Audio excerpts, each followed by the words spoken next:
Hey everybody, limits and differential calculus day number 4. Tangent and normal lines, higher order derivatives, first and second derivative test, and max min existence. Let's do it. Okay guys, what does it mean for a line to be tangent to a function? Let me sketch a function. Let's call it f of x. Let's call this x equals c. Tangent line to the graph at x equals c goes through the point c comma f of c, and the tangent line looks like this, right? It's the instantaneous rate of change at that point. Okay, part 2 of this question asks, what does it mean for a line to be normal to f of x at x equals c? That means the normal line will be perpendicular to the tangent line. All right, they form a right angle, but both contain this point c comma f of c. The relationship between the tangent and the normal lines at x equals c is that the slope of the tangent line is equal to -1 over the slope of the normal line. So at those specific values, right? So at x equals c and at x equals c. So if the slope of the tangent line at, let's say, the point x equals c is 2, then the slope of the normal line at x equals c would be -1/2. Okay, let's look at the tangent and normal lines a little bit more closely. All right, starting with number 1, it says find the point or points on t of x where t prime equals 1. So I'm going to rewrite t of x as 2 minus x to the -1. Oops, to the -1. That'll allow us to use the power rule instead of the quotient rule. Okay, I prefer that. It's my personal preference.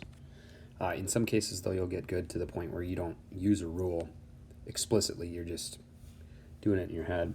Okay, so the power rule would tell me that that's -1, 2 minus x to the -2 times the derivative of the inner function, which would be -1. Right, the derivative of 2 minus x is -1. So t prime of x, these -1s will negate or reduce each other, and not reduce, but cause the function to be positive. This will be 1 over 2 minus x quantity squared. Okay, so that's t prime of x. I want to know where that's equal to 1. So 1 over 2 minus x quantity squared. That means to me that 2 minus x squared should equal 1. That means 2 minus x should equal plus or minus 1 if I took the square root of both sides. So x should equal either 1 or -3. Oops, I'm sorry. Or +3. I think that would be right. Yep, that would be right. Okay, so write the equation of the tangent line through these points. In order to write the equation of a tangent line, we need a point and we need a slope. Okay, so the tangent line through x equals 1. Okay, I need a point, so I need to know what the output of 1 would be. If I plug a 1 in for x, I get 1 over 2 minus 1, which is 1. There's my point. The slope, I'm already told that t prime at 1 equals 1. Right, I figured that out in this process here. So the slope at 1, this would be t prime at 1 equals 1. So I can write in point slope form the equation of this tangent line. So that should be a t. All right, and I'm going to use the point 1, 1 for the y and the x, or excuse me, for the g and the t, or t prime of x. Oh my goodness. Okay, so yeah, this should be x and this should be a t. Okay, so t minus 1 is equal to the slope times x minus 1. Okay, and what is our slope? Our slope at 1 is 1. So there's the tangent line equation. I could rewrite that as t of x if I wanted to, for the equation tangent line going through 1, 1. Now let's do the other point. If I were to plug in, let's plug in a 3. What do we get out? If I plug in a 3, I get out a negative 1. So that's the point. The slope that I've got, I was also given that t prime at 3 equals 1. So my tangent line equation would be t minus a negative 1 is equal to 1, the slope, x minus 3. Okay, there's our two tangent line equations. Let's look at another example. Find the values for a, b, and c representing the normal of f of x. It looks like at x equals 1. So in order to find the normal, I've got to find the tangent line slope and equation. Well, I don't need the equation because I know they'll go through the same point. So let's find f prime first. F prime of x will be 4x minus 1. So f prime at 1 will equal 3. That means the slope of the normal at the point x equals 1 will equal negative 1/3. Okay, so I'm going to write the normal line equation. Here's the normal line equation.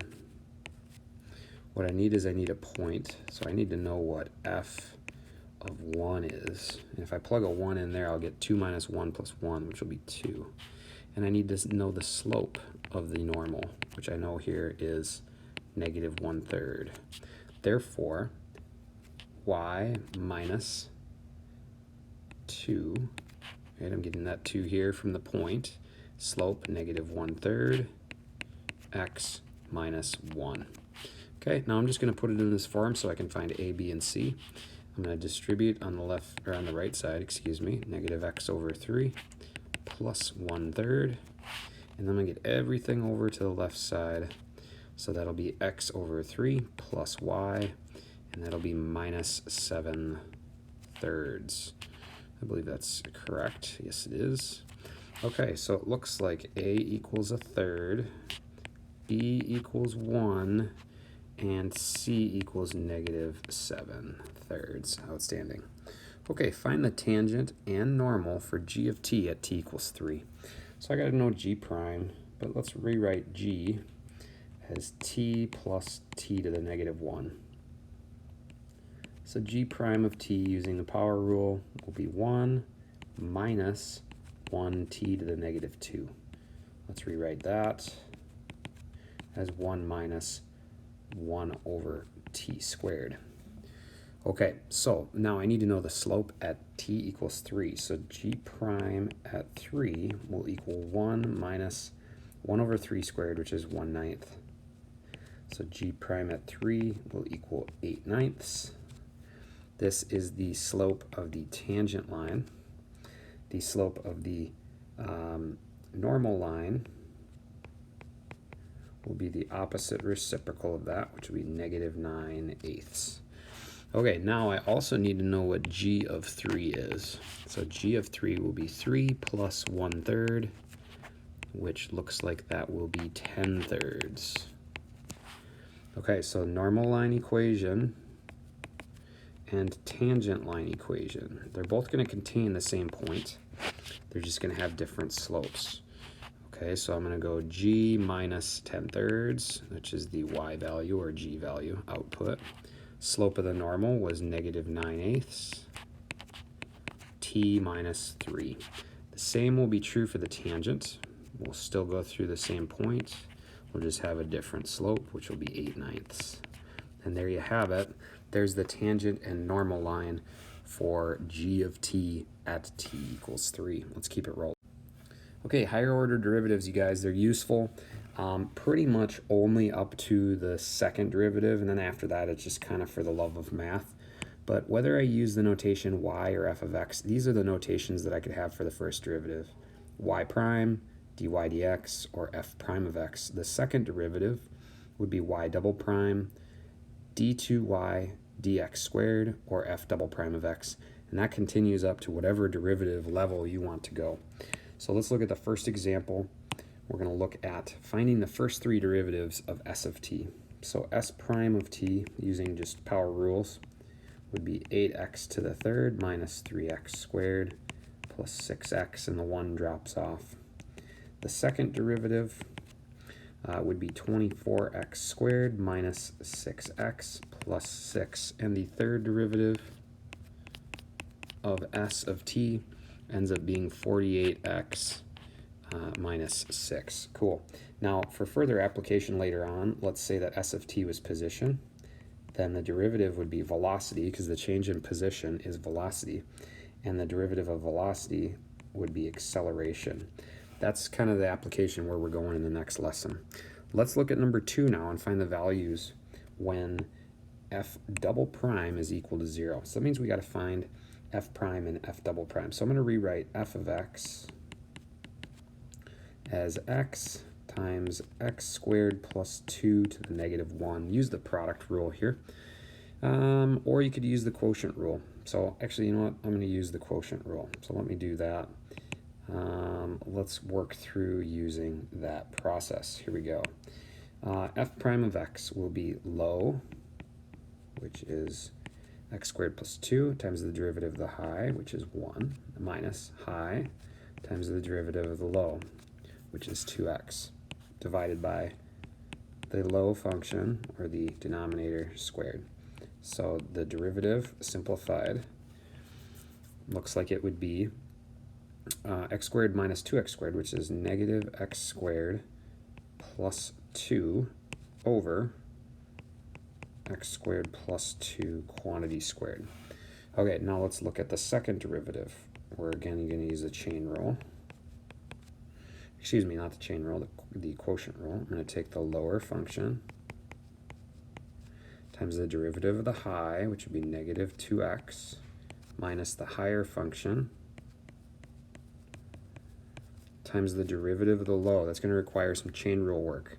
So that will be 2 times x squared plus 2 times the derivative of the inside, which is 2x. This is getting kind of filthy here. And if I square the bottom,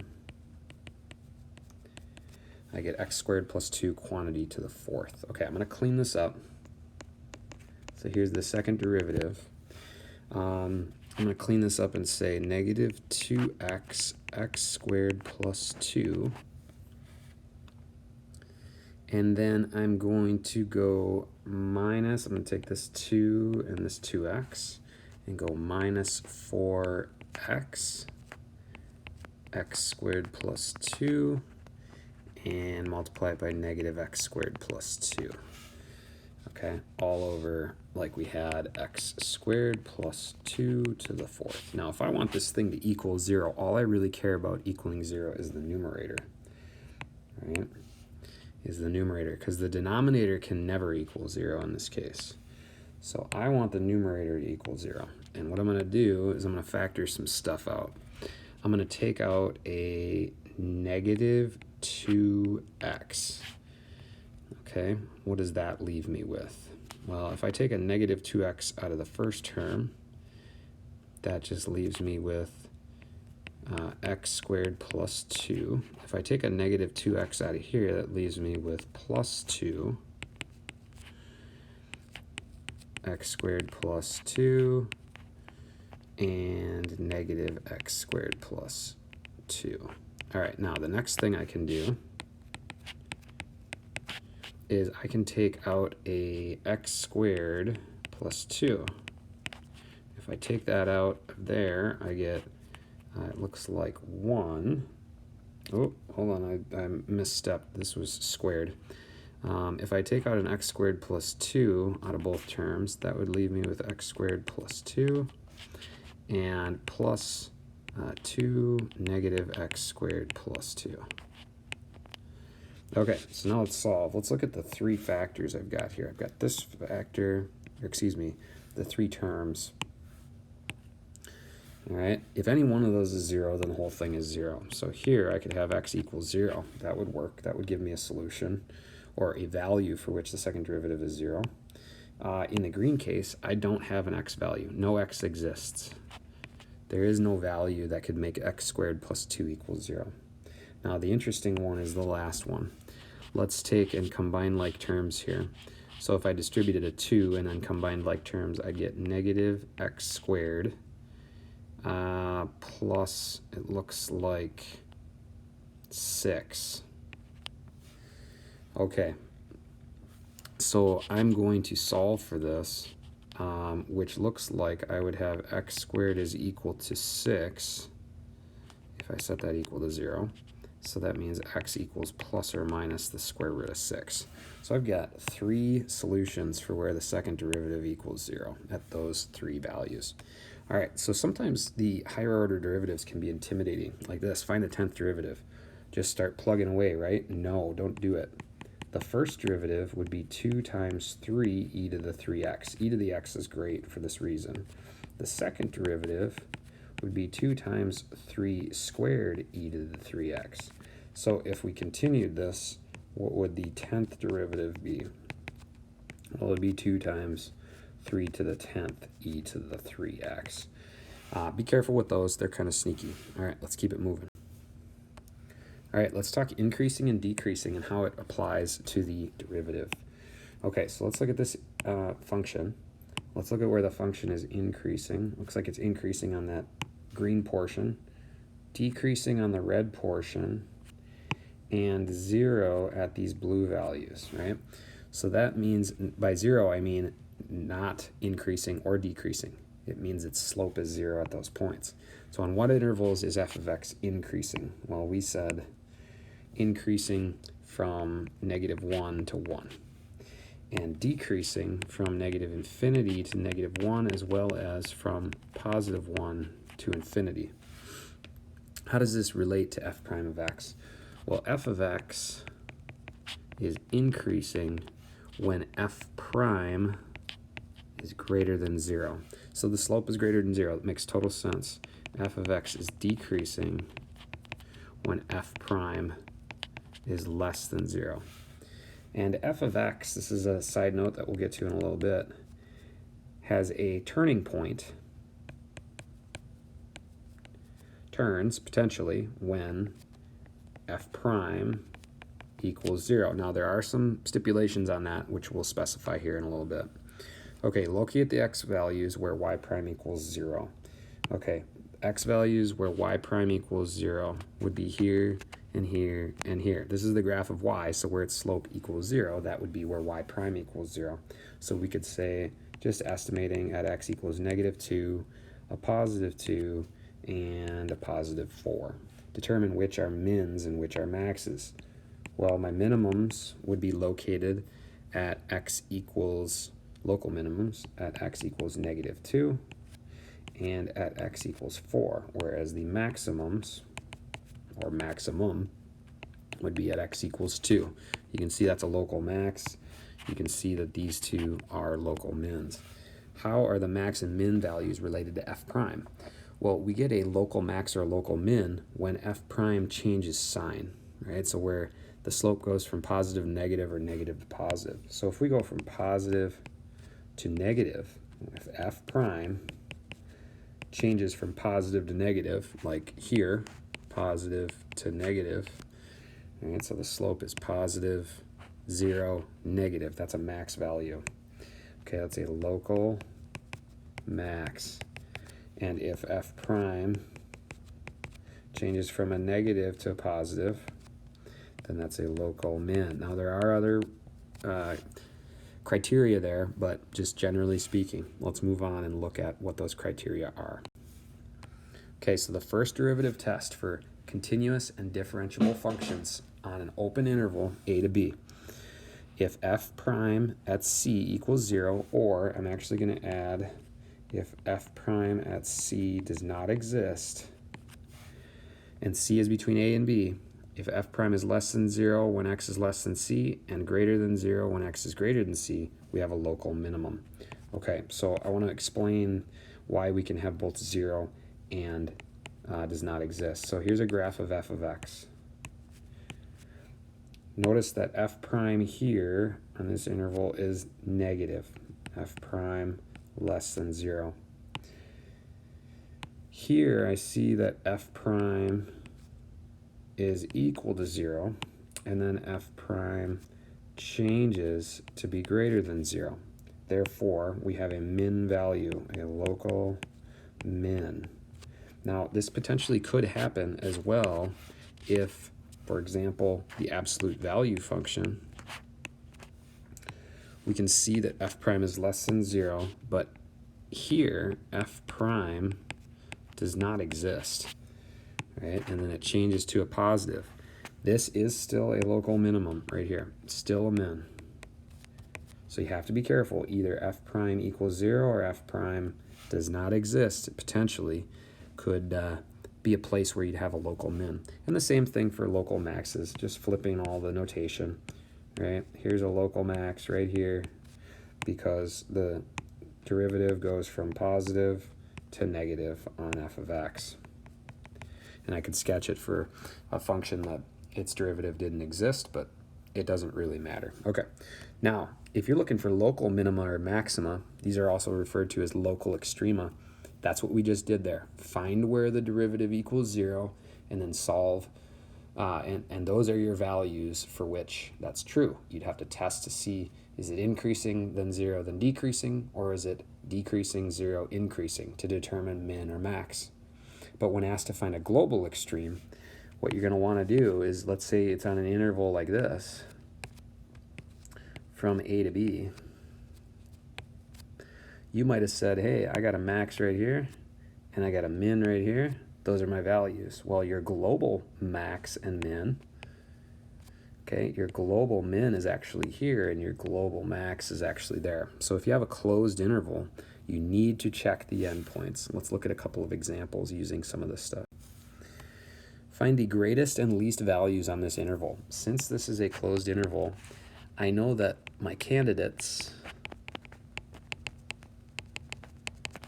for greatest and least are going to include my critical values. Those are where the x values where f prime of x equals 0, which would be your local min, local max, as well as your ends. So your endpoints you already know, x equals -3, x equals +3. Okay, we got to find our critical values, and I don't have my function written down. That's lovely. Let me find it. Okay, f of x equals 4 plus 5x minus x squared minus x cubed. So let's find f prime. The 4 will disappear. We'll get 5 minus 2x minus 3x squared. I'm going to reconfigure that to pull out a negative and have 3x squared. I like a leading term that's positive, plus 2x minus 5. Now let's factor, because we got to know where this is equal to 0. And I don't want to use the quadratic formula. So 3x and x, let's go plus 5 minus 1. Okay, so it looks like my critical values, if I set this equal to 0, I'd get x equals -5/3. If I set this equal to 0, I'd get x equals 1. So those are my critical values. X equals -5/3 and x equals 1. I don't know if that's a local min or max yet because I don't know what the derivative's doing around it. But what I can do, all right, is I can check each of these values and see which one comes out to be the lowest possible value and which one comes out to be the highest possible value. So I'm going to create myself a little table, and I'm going to test this with f of x, the original function. Okay, this might be useful to use your calculator here. I got a -3, -5/3, I got a 1, and I got a 3. Let's punch them into the calculator, see what we get. Okay, when I punch these values into the calculator, I got outputs of 7, -2.48, 7, and -17. So it looks like my least possible value is going to be this value here. And my max possible value, or my global maxes, are going to be both at -3, x equals -3, and x equals 1. All right, let's look at another example. Find the values of a, b, and c given that y of 1 equals 1. Okay, let's start there. If y of 1 equals 1, then an output of 1 would equal what we evaluate plugging in a 1 into the function. Okay, so that looks to me like 1 equals 1 plus a plus b plus c. So I've got, I think, my math right here. A plus b plus c equals 0. Okay, it also says that y has local extrema at x equals -1 and x equals 3. That means that y prime of -1 equals 0 and y prime of 3 equals 0. So let's find y prime. That'll equal 3x squared plus 2ax plus b. So we drop c, that's going to help us here. Okay, y prime of -1 we know equals 0. So 3 times -1 squared plus 2 times a times -1 plus b should equal 0. So 0 equals 3 minus 2a plus b. I'm going to write that in a nicer form. So 2a minus b equals 3. I'm going to hang on to that, keep it close to my chest. I'm also going to hang on to this one. I'm probably going to use it. Y prime at 3 equals 0. Therefore, 3 times 3 squared plus 2 times a times 3 plus b should equal 0. So that'll be 27 plus 6a plus b. So 6a plus b equals -27. Okay, now I'm going to use these two right here. I'm going to do a little elimination method in order to find a. So I'm going to stack the equations. 2a minus b is equal to 3, and 6a plus b is equal to -27. All right, I've got, am I okay here? I think I've got all my algebra set. So it looks like I get 8a equals -24. Ooh, that's nice. So a equals -3. Perfect. Let's plug that back in. I'm going to use 2a minus b equals 3. I'm going to plug a -3 in. So -6 minus b equals 3. So that looks like b equals -9 to me. Now I'm going to go all the way back up and find c here. So I'll put my answer for c here in just a moment. So 0 equals -3 minus 9 plus c. c has to equal 12. Look at there. That's cool. Okay, let's keep going. All right, so now we're going to look at the relationship between f, f prime, and f double prime. So I'm going to graph f of x. f of x has zeros, as you can see, or x-intercepts at 0, at 1, and at -3.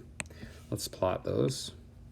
-3, 0, 1. This graph is going to open down, or go down to the left with same behavior and up to the right.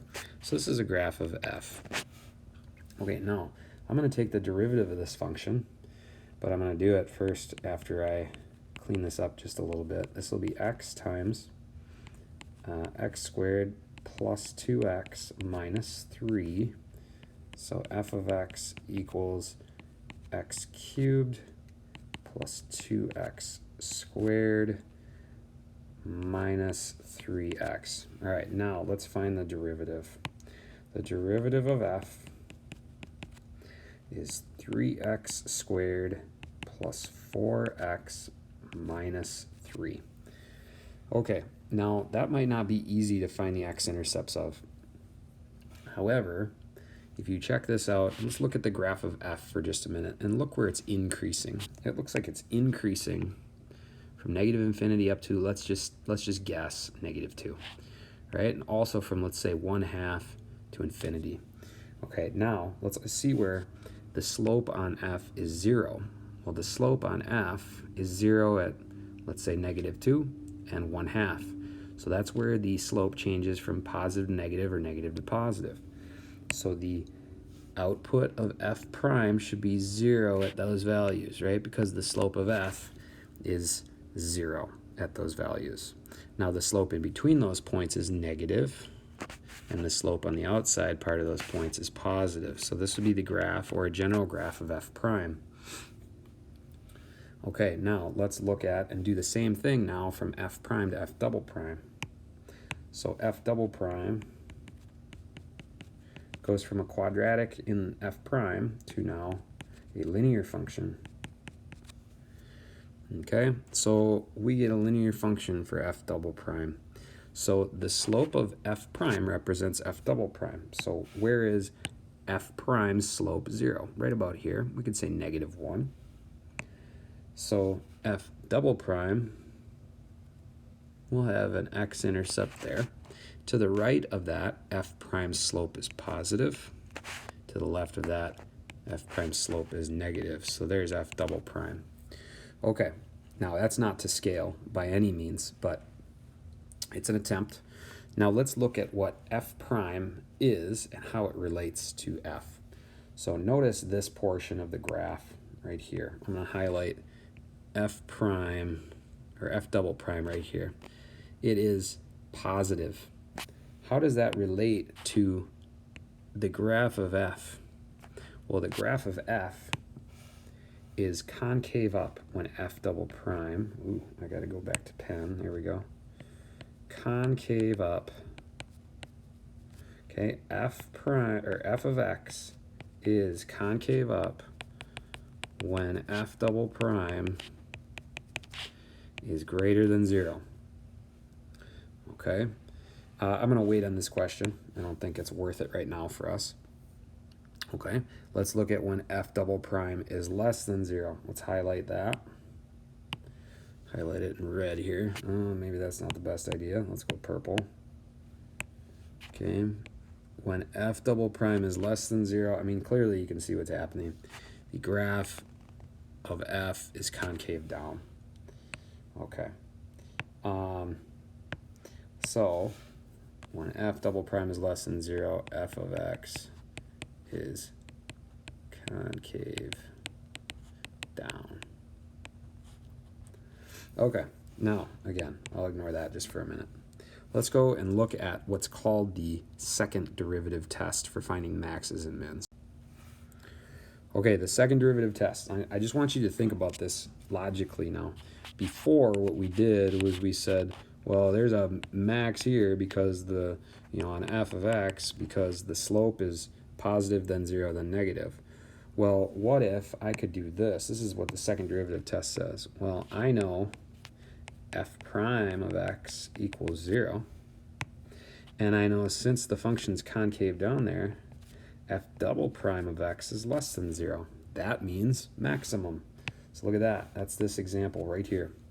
If f prime is equal to 0, and c is between a and b, and f double prime is less than 0, then f has a local max there. Now the opposite is also true. Let's say this is g of x, and g of, let's call this c, is 0, or excuse me, g prime of c is 0. And we know the function g double prime at c is concave up, therefore this would be a minimum value. Okay, we can use the second derivative test. It's very useful for helping us to determine if critical values are maxes or minimums locally. Now, it doesn't really help us if we do a global example, because we still have to check the endpoints, and we wouldn't check the second derivative at endpoints. Okay, let's look at an example here, and then we'll move on to the next slide. Using the second derivative test, find the greatest and least values for f of x. So first, actually, what I'm going to do is find the local extrema on this interval. Okay, so I'm going to find f prime. F prime will be 3x squared minus 10x. Excuse that 3, that was awful. Plus 7. So f prime of x, if I factor, would be 3x and x. Oh boy, what would I have here? A minus 7 and a minus 1. Yeah, that works for me. So I can see that f prime of x will equal 0 at x equals 7/3 and a positive 1. Okay, now what I could do then is, what I could say is, if f prime of x equals that, then f double prime of x, I can work my way through this. This would be 6x minus 10. So I can determine whether x equals 7/3 is a maximum or a minimum by doing this. I'm going to plug in 7/3 into the second derivative. So 6 times 7/3 minus 10, that would equal 14 minus 10, which is 4. Okay, so since f double prime at 7/3 is greater than 0, and f prime at 7/3 is equal to 0, then I know that there'd be a minimum value at 7/3. Likewise, if I tested 1, I would get 6 times 1 minus 10, which would be negative 4. So in the same way, f double prime at 1 is not equal to 0. It is less than 0, and f prime at 1 is equal to 0. Therefore, there would be a maximum there. All it really tells me is whether or not I would have a potential global maximum or minimum at those points. So the other thing I got to do is, in this case, so if it said determine if the critical values and whether or not they're maxes or mins, you'd be done. You'd say my critical values on this interval are 7/3 and 1. And there's a minimum at 7/3. There's a maximum at x equals 1 for f of x. Now, in this case, it's asking for the global max and min.